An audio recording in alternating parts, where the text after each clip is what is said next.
Chegamos ao final da nossa série de vídeos sobre Copa do Mundo, sobre a fase de grupos. Nós vamos falar muito de Copa do Mundo nesse canal, com vídeos e lives. E hoje nós vamos falar do grupo H, o grupo de Portugal, do polêmico CR7, grupo do Uruguai, de Darwin Núñez e de Arrascaeta, de Valverde, que é um dos grandes jogadores do futebol mundial no momento. Grupo de Son, grupo de Thomas Partey. Vamos falar um pouco sobre essas equipes e sobre os prognósticos para esse grupo. Vem comigo aí, deixa o teu like.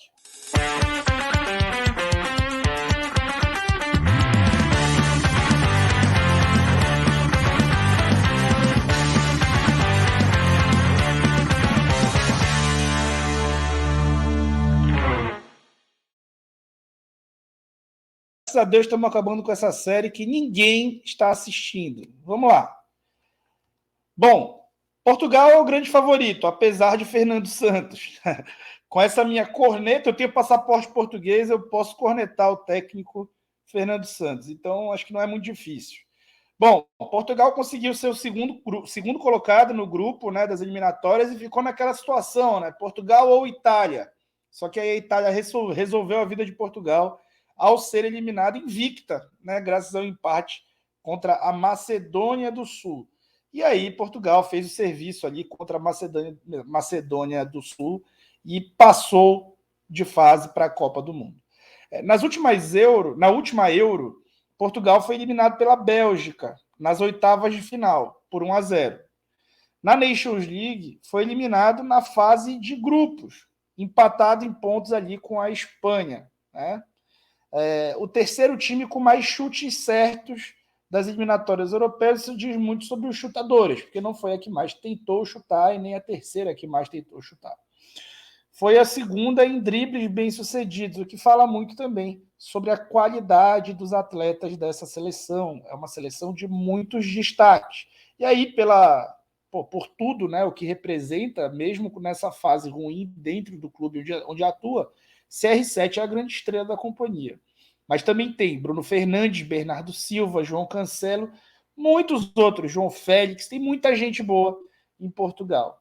E, sem dúvida, é o favorito do grupo, apesar de todo esse contexto que eu falei para vocês. Tem um outro time que é favorito para ficar com essa segunda vaga, ou quem sabe com a primeira, que é o Uruguai, em uma ótima geração, mais uma, né? Classificado em terceiro lugar nas eliminatórias sul-americanas, depois de ter tido ali risco de não classificar. Foi eliminado das quartas de final da Copa América para o Brasil e no Brasil, na verdade, perdendo para a Colômbia nos pênaltis, né, nas quartas de final. No fim de 2021, teve uma sequência de 4 derrotas consecutivas, sendo 3 goleadas, incluindo um 3-0 para a Bolívia. E aí foi quando estava claro que Oscar Tabares, o histórico treinador, precisava sair. Uma curiosidade é que o Uruguai foi o time que mais finalizou na trave durante as eliminatórias, com 10 chutes na trave, quase o dobro do segundo colocado, que foi a Argentina, com 6 bolas na trave. Então, bastante bola na trave, né? O Uruguai joga num 4-4-2 com 2 centroavantes e apesar do Darwin Núñez ser um cara hoje maior em termos de futebol mundial, em termos de Europa, do que o próprio Cavani, Luis Soares, tudo indica de que o ataque titular vai seguir sendo Cavani e Soares.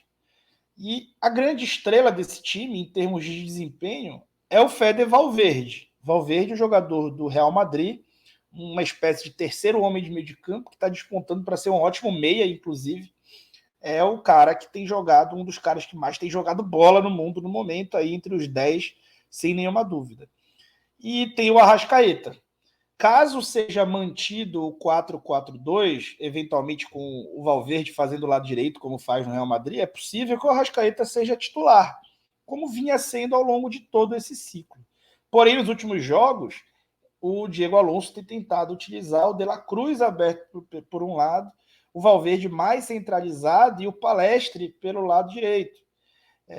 Vamos ver se isso vai ser mantido para a Copa do Mundo e se o Uruguai de Arrascaeta, que não está nada bem fisicamente, vai acabar amargurando um banco numa Copa do Mundo depois de ter feito um ciclo irretocável.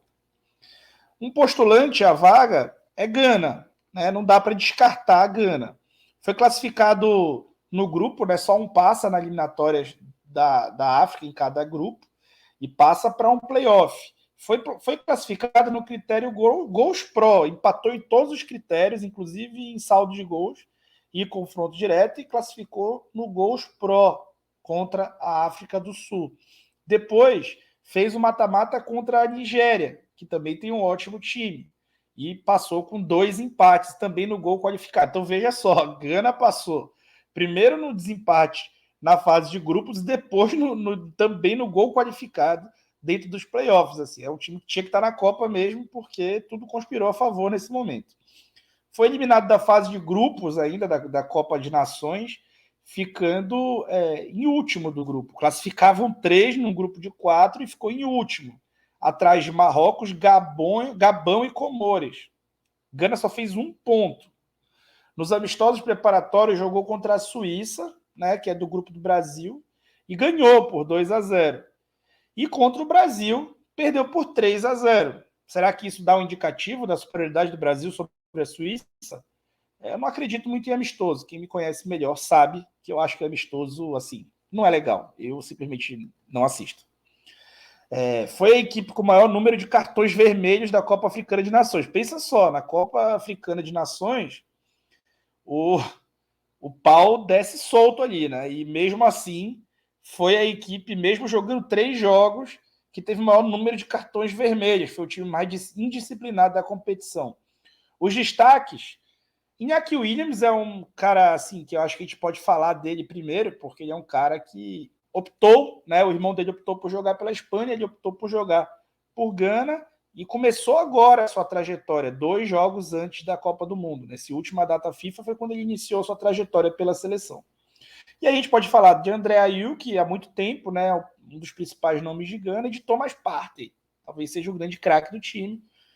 Ótimo meio-campista do Arsenal, né? Não vou falar volante, porque seria um desrespeito. O azarão do grupo é a Coreia do Sul, do treinador Paulo Bento, que teve uma passagem nada saudosa pelo Cruzeiro. Classificado na Copa do Mundo depois de ter ficado em segundo num grupo com Irã, Arábia Saudita, Iraque, Síria e Líbano. Na última Copa, caiu num grupo com Suécia, México e Alemanha e ficou em terceiro, na frente da Alemanha, inclusive, depois de vencer naquele gol histórico do Son, que achou que, graças àquele gol, seria liberado do serviço militar. Na verdade, acabou não sendo, teve que jogar a Copa da Ásia e ser liberado pelo Tottenham. E ali, sim, foi campeão e foi liberado finalmente do serviço militar, graças a Deus para a carreira do Son. Jogou recentemente com o Brasil e tomou de 5, né, em um amistoso, novamente, ressaltando que amistoso, na minha opinião, diz pouquíssimo sobre os times. Venceu recentemente amistosos contra o Chile reserva, contra o Egito, que não tinha o Salah, contra Camarões e contra a Islândia. Tem 10 jogadores nessa seleção jogando na Europa, o que é curioso, né? Porque antigamente era um mercado bem fechado, o mercado asiático acabava não despertando tanto interesse dos clubes europeus e hoje essa situação mudou. 2 desses caras estão na Premier League, que são os 2 destaques do time. O Son, do Tottenham, uma grande estrela mundial, um dos maiores jogadores da Premier League há muito tempo, e o Hwang, do Wolverhampton.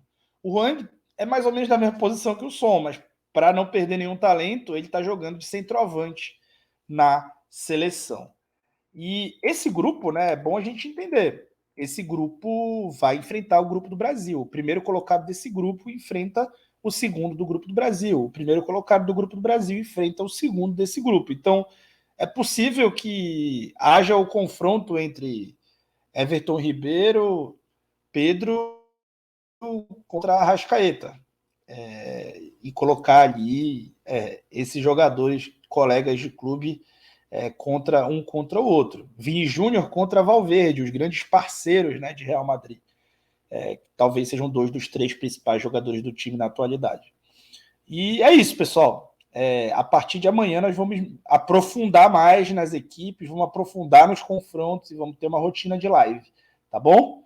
Muito, muito obrigado e eu fui.